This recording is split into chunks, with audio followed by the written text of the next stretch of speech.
करे कि इमरान खान जिंदा है। लेकिन सबसे पहले आज विपक्षी पार्टियों के लिए और टुकड़े टुकड़े गैंग के साथ सोशल मीडिया पर सक्रिय लिबरल्स के लिए एक बहुत ही बुरी खबर है। और वो बुरी खबर यह है कि भारत अब रक्षा और अर्थव्यवस्था के मामले में दुनिया की एक मेजर पावर यानी एक प्रमुख शक्ति बन चुका है। जीडीपी के नए आंकड़े आज ही आए हैं जो बताते हैं कि इस तिमाही में भारत का जीडीपी विकास दर 8.2% है, जो पिछले 1.5 वर्षों में सबसे ज्यादा है। और दूसरी बुरी खबर हमारी विपक्षी पार्टियों के लिए यह है कि इस साल के एशिया पावर इंडेक्स में अमेरिका और चीन के बाद भारत को तीसरे नंबर पर रखा गया है, तीसरी सबसे बड़ी शक्ति बताया गया है। आज ऑपरेशन सिंदूर में भारत की सैन्य ताकत पर 2 अंतर्राष्ट्रीय रिपोर्ट्स आई है। पहली एशिया पावर इंडेक्स है जो ऑस्ट्रेलिया के एक मशहूर थिंक टैंक ने तैयार की है और इस थिंक टैंक का नाम है लोवी इंस्टीट्यूट। और दूसरी रिपोर्ट भी ऑस्ट्रेलिया के ही एक सरकारी थिंक टैंक से आई है, इसका नाम है air and space power centre. सबसे पहले आपको इस साल के एशिया पावर इंडेक्स के बारे में बताते हैं, जिसमें पहली बार यह कहा गया है कि भारत एक आर्थिक ताकत के साथ साथ एक बहुत बड़ी सैन्य शक्ति भी बन चुका है। इस रिपोर्ट में भारत को एशिया की तीसरी सबसे बड़ी शक्ति बताया गया है। यह एक ऐसी लिस्ट है जिसमें एशिया के 27 देशों को उनकी आर्थिक और सैन्य ताकत के हिसाब से रैंकिंग दी गई है। और इस लिस्ट में अमेरिका 80.4 पॉइंट्स के साथ पहले नंबर पर है, चीन 73.7 पॉइंट्स के साथ दूसरे नंबर पर है। और ये दोनों ही सुपर पावर्स हैं, यानी इन्हें सुपर पावर का दर्जा दिया गया है। तो अमेरिका पहले नंबर पर, चीन दूसरे नंबर पर, और इन दोनों को सुपर पावर बताया गया है। भारत 40 पॉइंट्स के साथ इस लिस्ट में तीसरे नंबर पर है। और सबसे बड़ी बात यह है कि पहली बार भारत को एशिया की एक मेजर पावर यानी प्रमुख शक्ति माना गया है, जबकि पिछले वर्ष इसी रैंकिंग में भारत 39.1 पॉइंट्स के साथ एक मिडिल पावर था। तो भारत का एक एलिवेशन हुआ है। पिछले साल तक हमें मिडिल पावर माना जा रहा था, लेकिन इस बार पहली बार भारत को मेजर पावर माना गया है। और पूरे एशिया में एक ही देश है जो मेजर पावर है और वो है भारत। भारत के बाद चौथे नंबर पर जापान है जिसका स्कोर है 38.8 और जापान को एक मिडिल पावर माना गया है। और फिर नंबर आता है रशिया का 32.1 पॉइंट्स के साथ रशिया 5वें नंबर पर है। यानी एशिया के मामले में एशिया में जापान और रशिया दोनों ही भारत से पीछे हैं। रशिया के पास दुनिया में सबसे ज्यादा न्यूक्लियर हथियार है, लेकिन इस रिपोर्ट में उसे जापान से भी नीचे 5वां स्थान मिला है। लेकिन एक बात याद रखिएगा, ये एशिया की रैंकिंग है और पाकिस्तान इस रिपोर्ट में टॉप 10 देशों में कहीं नहीं है। पाकिस्तान को सिर्फ 14.5 पॉइंट्स दिए गए हैं और उसका स्थान है 16वां। तो यहां आप देख लीजिए, ये पूरी रैंकिंग है आपके स्क्रीन पर, बड़ी स्क्रीन पर। आज आप इसे जरा ध्यान से आप देखिए। पहले नंबर पर अमेरिका, दूसरे पर चीन, तीसरे पर भारत, चौथे नंबर पर जापान, 5वें पर रशिया और पाकिस्तान है 16वें नंबर पर। इस रिपोर्ट के मुताबिक भारत की ताकत पाकिस्तान से 2.25 गुना ज्यादा है। भारत का स्कोर बढ़ना हमारी ताकत में आए बदलाव का एक स्पष्ट संकेत है और इस रिपोर्ट के मुताबिक इसकी एक बहुत बड़ी वजह है ऑपरेशन सिंदूर के दौरान भारत की कामयाबी।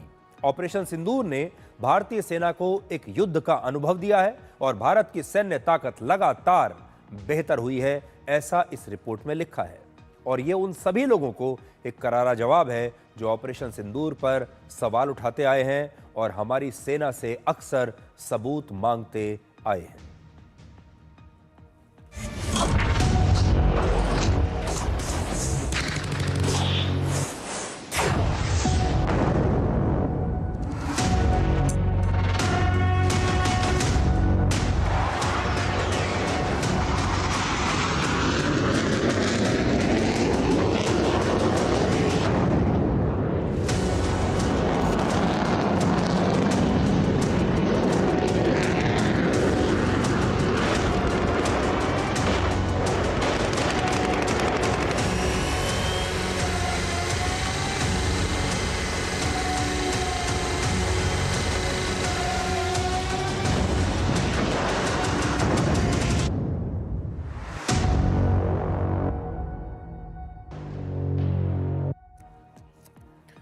अब देखिए, जो एशिया पावर इंडेक्स है, इसकी रिपोर्ट मेरे हाथ में है।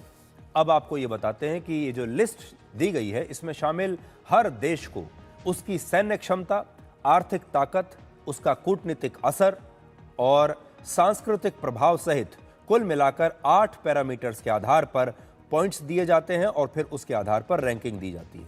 भारत को कुल मिलाकर इन 8 पैरामीटर्स पर 40 पॉइंट्स मिले हैं और उसकी रैंकिंग है तीसरे नंबर पर। तो इसमें बहुत सारी चीज़ों के बारे में लिखा है। इकोनॉमिक कैपेबिलिटी, यानी आपकी आर्थिक ताकत क्या है, फिर मिलिट्री कैपेबिलिटी, आपकी सैनिक शक्ति क्या है, उसके बाद आपके फ्यूचर रिसोर्सेज कैसे हैं, उसके बारे में भी है। इकोनॉमिक रिलेशनशिप्स कैसी है, डिफेंस नेटवर्क कैसा है और डिप्लोमेटिक इन्फ्लुएंस आपका कितना है, यानी आप अंतर्राष्ट्रीय स्तर पर कूटनीतिक तौर पर, कूटनीति के रूप में, कूटनीति की ताकत को देखते हुए आप कितने प्रभावशाली हैं, ये इसमें देखा जाता है। अब आपको बताते हैं कि भारत की ताकत कैसे बढ़ी और उसे इस बार पहली बार एक मेजर पावर एशिया में क्यों माना गया। सबसे बड़ी वजह है भारत की अर्थव्यवस्था बहुत तेज रफ्तार से बढ़ रही है और अंतर्राष्ट्रीय प्रभाव जो भारत का है वो भी पहले से कहीं ज्यादा मजबूत हुआ है। आर्थिक क्षमता में भारत तीसरे नंबर पर है और जापान और साउथ कोरिया जैसे देशों से भी भारत आगे है। अमेरिका के बाद भारत दुनिया में सबसे ज्यादा विदेशी निवेश आकर्षित करने वाला देश भी बन गया है।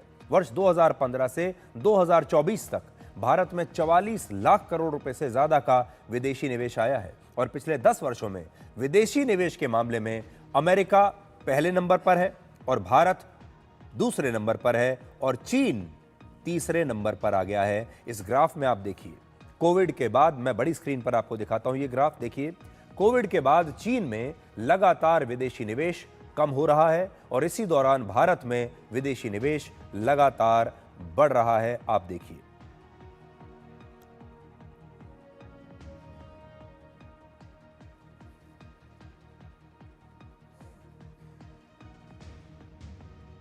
और अगर आप देखेंगे अब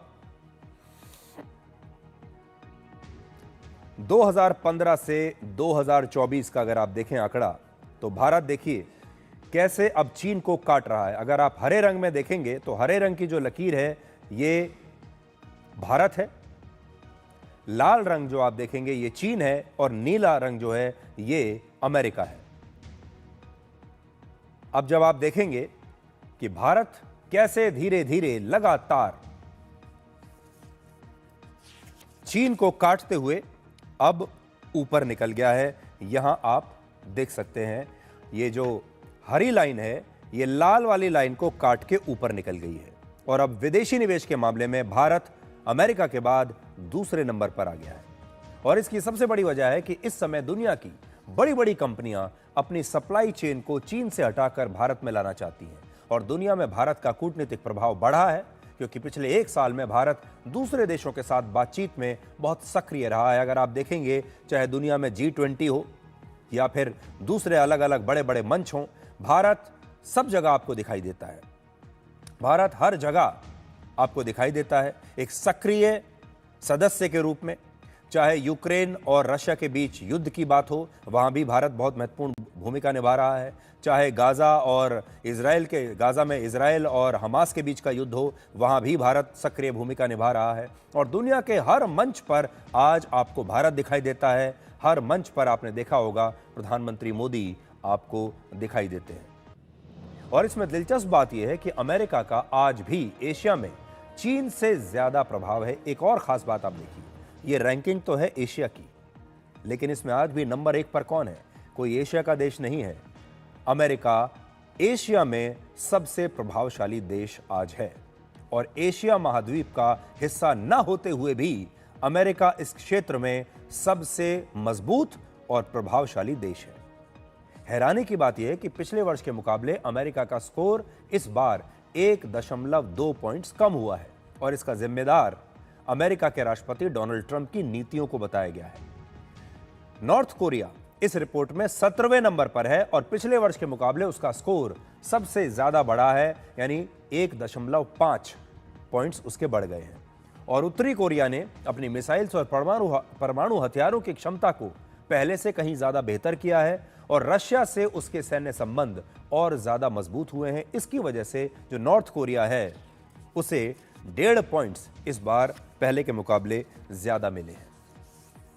लेकिन खास बात यह है कि एशिया में आज भी अमेरिका सबसे मजबूत है, जबकि अमेरिका बाहरी देश है, एशिया का हिस्सा नहीं है।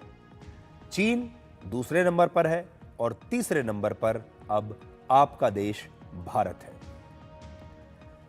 अब आपको ऑपरेशन सिंदूर पर दूसरी अंतर्राष्ट्रीय रिपोर्ट दिखाते हैं, जिसमें 5 बड़े खुलासे हुए हैं और यह भी आज उन तमाम लोगों के लिए एक बहुत करारा जवाब होगा जो ऑपरेशन सिंदूर के दौरान भारत की हार का सपना देख रहे थे, जो बार बार भारत से उसके नुकसान के बारे में पूछते थे, जो बार बार कहते थे कि भारत ने तो सरेंडर कर दिया है। वो सारे लोगों को आज एक करारा जवाब मिलने वाला है और इसीलिए मैंने शुरू में कहा कि आज का दिन उनके लिए एक बुरी खबर वाला दिन है। तो पहली बात यह है कि पाकिस्तान में आतंकवादियों के ठिकाने पर किए गए पहले हमलों में भारत को पूरी सफलता मिली थी। ऐसा इस रिपोर्ट में लिखा है कि भारत को पूरी सफलता मिली ऑपरेशन सिंदूर के शुरुआत में ही और भारत ने अपना जो लक्ष्य रखा था उसे भारत ने पूरी तरीके से हासिल किया। 7 मई को पाकिस्तान के खिलाफ हुए इस ऑपरेशन के दौरान भारत के 72 फाइटर जेट्स ने हिस्सा लिया था, जिसमें रफाल, मिराज 2000 और सुखोई 30 MKI जैसे फाइटर जेट्स थे, जो इसमें लिखा है। तो सोचिए, पहले दिन हमारे 72 फाइटर जेट्स मैदान में उतरे थे। दूसरा, भारत के मजबूत एयर डिफेंस सिस्टम ने पाकिस्तान के जवाबी हमलों को बिल्कुल नाकाम कर दिया। पाकिस्तान ने जो भी जवाबी हमला किया, जो भी मिसाइल हमारे ऊपर छोड़ी, जो भी ड्रोन्स उनकी तरफ से आए, जो भी हथियार वहां से आए, हमारे एयर डिफेंस सिस्टम ने सारी मिसाइलों को रोक दिया। तीसरा, इसमें लिखा है ऑपरेशन सिंदूर के आखिरी दिन यानी 9 और 10 मई की रात को भारत ने जो बड़े हमले किए, उससे यह स्पष्ट है कि भारत आसानी से पाकिस्तान के आसमान पर कब्जा कर सकता है, यानी एयर सुपीरियरिटी हासिल कर सकता है भारत पाकिस्तान के ऊपर। ऐसा इस रिपोर्ट में लिखा है। यह रिपोर्ट आज मेरे हाथ में है।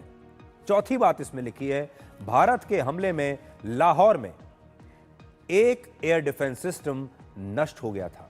इसमें भी लिखा है कि पाकिस्तान का एयर डिफेंस सिस्टम जो लाहौर में तैनात था उसे हमने नष्ट कर दिया। और पांचवी बात, आसमान में हुई ये लड़ाई भारत ने जीत ली और अगर ये लड़ाई कुछ दिन और चलती तो भारतीय सेना सीमा के पास मौजूद पाकिस्तान के सभी एयर बेसेस को नष्ट कर देती। ऐसा इसमें लिखा है।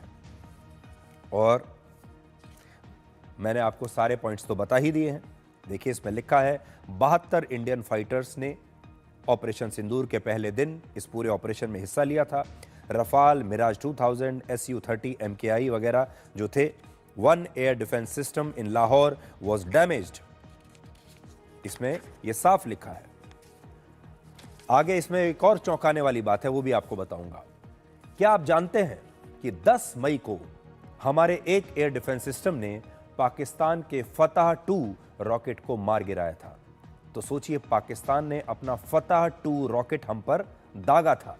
यह एक गाइडेड रॉकेट है जो 400 किलोमीटर तक हमला कर सकता है और हवा में ही अपना रास्ता भी बदल सकता है। लेकिन भारत के एयर डिफेंस सिस्टम ने हरियाणा के सिरसा के पास इसे हवा में ही नष्ट कर दिया था। यह है वो फतह 2 जिसकी तस्वीर हम आपको अभी दिखा रहे हैं। और इसी के बाद भारत ने एक बड़ा जवाबी हमला किया था। सिर्फ 2 घंटों के बाद ही भारत ने 15 BrahMos missile, scalp cruise missiles और रैम्पेज मिसाइल से एक बहुत बड़ा हमला पाकिस्तान पर किया, जिसमें पाकिस्तान के 11 एयरबेसेस के रनवे, कमांड सेंटर्स और एयरक्राफ्ट हैंगर्स पर हमले हुए, जिसके बाद पाकिस्तान अपने फाइटर जेट्स को भारत की मिसाइल्स की रेंज से दूर अफगानिस्तान की सीमा के पास ले जाने के लिए मजबूर हो गया। इसका मतलब यह है कि पाकिस्तान पर भारत का निशाना 100% सटीक और प्रभावशाली था और हमने पाकिस्तान के करीब करीब हर हमले को नाकाम किया। और ऑपरेशन सिंदूर पर हमारी सेना ने सबूत मांगने वालों को आज ये रिपोर्ट, हमारी सेना से जो सबूत मांगने वाले लोग हैं, उन्हें आज ये रिपोर्ट बहुत ध्यान से देखनी चाहिए। और इस रिपोर्ट में साफ लिखा हुआ है कि Pakistan launched a 400 kilometre range फतह 2 rocket in the direction of Delhi. देखिए, बड़ी बात क्या है, पाकिस्तान ने फतह 2 लॉन्च किया दिल्ली के ऊपर अटैक करने के लिए, जिसके इस रिपोर्ट में लिखा है। लेकिन हमने उसे रास्ते में ही मार गिराया। लेकिन पाकिस्तान ने दिल्ली के ऊपर इस रॉकेट से हमला करने की कोशिश की थी, इस रिपोर्ट में लिखा है। और India achieved its initially stated aim of damaging the assessed terrorist camps on the first night. पहली रात को ही भारत ने अपना लक्ष्य जो है वो हासिल कर लिया था। और इन्होंने ये भी कहा है कि भारत ने पाकिस्तान में घुसकर, मतलब भारत के जो मिसाइल्स हैं वो पाकिस्तान के एयर स्पेस में जाकर जहां उन्हें निशाना लगाना था वहां उन्होंने बहुत बर्बादी की। लेकिन पाकिस्तान का कोई भी हमला हमारी सीमा में नहीं आ पाया। इसलिए इन्होंने भारत के एयर डिफेंस सिस्टम की तारीफ की है, लेकिन यह भी कहा है कि जो आसमान में जो लड़ाई हुई, इस लड़ाई में भारत पाकिस्तान पर हावी रहा और भारत ने इस युद्ध को जीत लिया। अब ये दोनों अंतर्राष्ट्रीय रिपोर्ट्स भारत की रक्षा नीति और आत्मनिर्भर भारत की बहुत बड़ी कामयाबी मानी जाएंगी। प्रधानमंत्री मोदी आज कर्नाटक के उडुपी के प्रसिद्ध श्री कृष्ण मठ पहुंचे और वहां उन्होंने पूजा अर्चना की और साथ ही देश की सुरक्षा को और मजबूत करने की बात भी उन्होंने कही है। उन्होंने आज कहा है कि भारत मिशन सुदर्शन चक्र के तहत एक ऐसा ताकतवर हथियार बनाएगा जो दुश्मन के हवाई हमलों को देश की सीमा के अंदर आने से रोक देगा। और प्रधानमंत्री मोदी ने यह भी कहा कि श्री कृष्ण ने युद्ध भूमि में गीता का संदेश दिया था और उनके सुदर्शन चक्र से प्रेरणा लेकर ही इस मिशन की शुरुआत हुई है। हम लाल किले से श्री कृष्ण की करुणा का संदेश भी देते हैं और उसी प्राचीर से मिशन सुदर्शन चक्र की उद्घोषणा भी करते हैं। मिशन सुदर्शन चक्र यानी देश के प्रमुख स्थानों की, देश के औद्योगिक और सार्वजनिक क्षेत्रों की सुरक्षा की ऐसी दीवार बनाना जिसे दुश्मन भेद न पाए, और अगर दुश्मन दुस्साहस दिखाए तो फिर हमारा सुदर्शन चक्र उसे तबाह कर दे। साथियों, ऑपरेशन सिंदूर की कार्रवाई में भी देश ने हमारा ये संकल्प देखा है। पहलगाम के आतंकी हमले में कई देशवासियों ने अपना जीवन गंवाया। इन पीड़ितों में मेरे कर्नाटका के भाई बहन भी थे। लेकिन पहले जब ऐसे आतंकी हमले होते थे तो सरकारें हाथ पर हाथ रखकर बैठ जाती थी। लेकिन ये नया भारत है, ये न किसी के आगे झुकता है,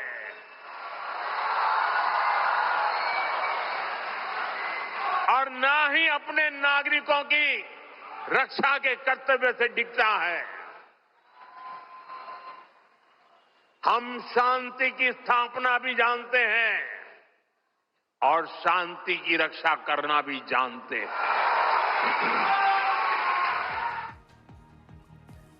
तो आज सबसे पहले तो ये दो करारे जवाब हमारे देश के उन विपक्षी नेताओं को मिल गए हैं, उन बहुत सारे पत्रकारों को भी मिल गए हैं, उन बुद्धिजीवियों को मिल गए हैं।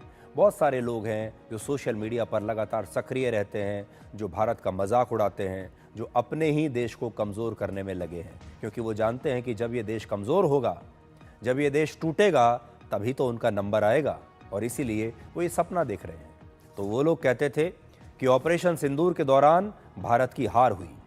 वो लोग ये कहते थे कि भारत एक डेड इकोनॉमी है।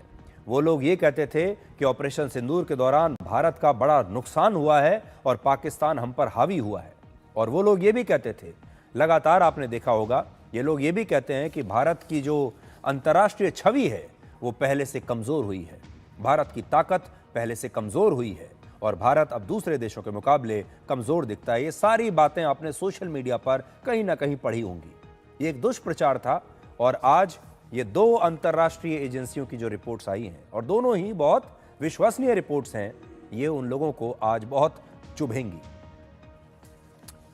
अब देखिए, अब तीसरा जवाब आपको बताते हैं, और ये है भारत की बढ़ती आर्थिक ताकत के बारे में।